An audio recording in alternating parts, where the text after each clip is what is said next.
Good morning students.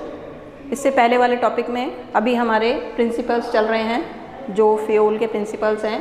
Principal fuel के 14 principles हैं और 14 प्रिंसिपल्स जो हैं वो हमको एक्सप्लेन करने हैं। 14 प्रिंसिपल्स में से हम 4 प्रिंसिपल्स जो हैं वो एक्सप्लेन कर चुके हैं। हमारा जो हेनरी फ्यूल का 5th आपके प्रिंसिपल है वो है यूनिटी ऑफ कमांड। देखिए, कहीं पर भी अगर हम किसी भी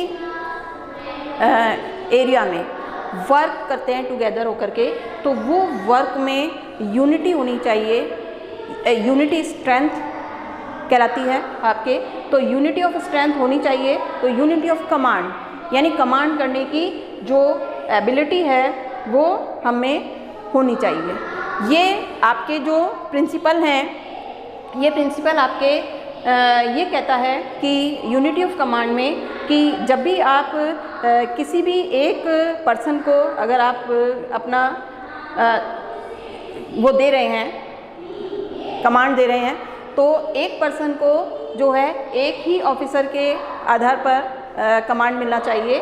एक पर्सन को जो है वो अलग अलग एम्प्लॉय अलग अलग ऑफिसर से कमांड नहीं मिलना चाहिए, जिससे यूनिटी ऑफ कमांड यानी जो उससे वर्क करवाया जा रहा है वो वर्क उसके समझ में आए। 6th जो है वो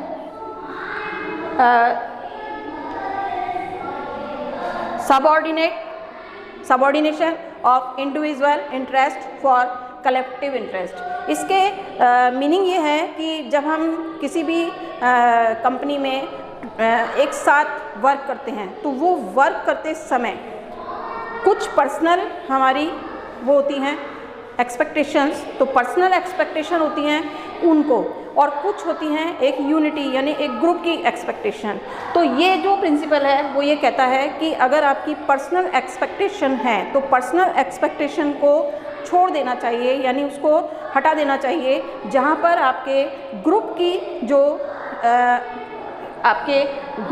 आपके इंटरेस्ट हो उसको यूज़ करना चाहिए, क्योंकि ग्रुप इंटरेस्ट को यूज़ करने से ही आपकी जो काम है या जो आपका वर्क है वो परफेक्ट होता है।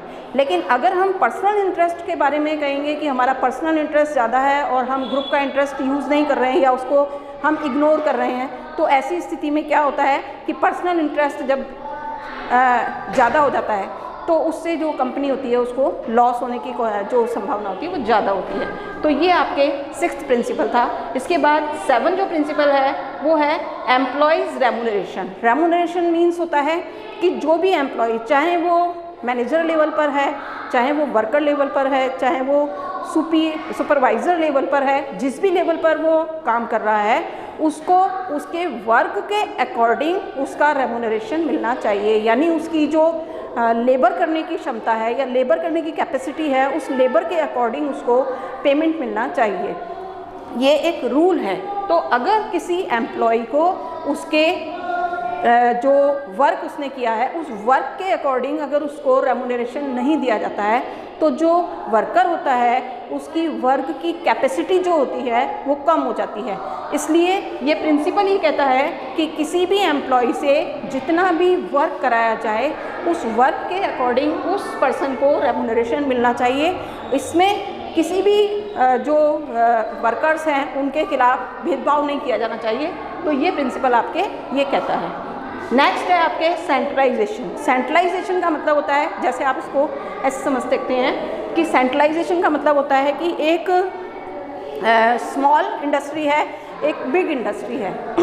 स्मॉल इंडस्ट्रीज़ में जो वर्कर्स हैं वो कम हैं काम करने वाले, तो एक सिंगल पर्सन जो हायर लेवल का अथॉरिटी है वो उनको मैनेज कर सकता है। इसलिए जितने भी जो अथॉरिटीज़ होंगी वो हायर लेवल के पास ज़्यादा होंगी, लो लेवल के पास कम होंगी। लेकिन अगर जो इंडस्ट्री है वो लार्ज इंडस्ट्री है, बहुत बड़ी इंडस्ट्री है, तो लार्ज इंडस्ट्री में जो आपके काम करने वाले जो वर्कर्स होंगे वो वर्कर्स की जो संख्या है वो बहुत ज़्यादा होगी।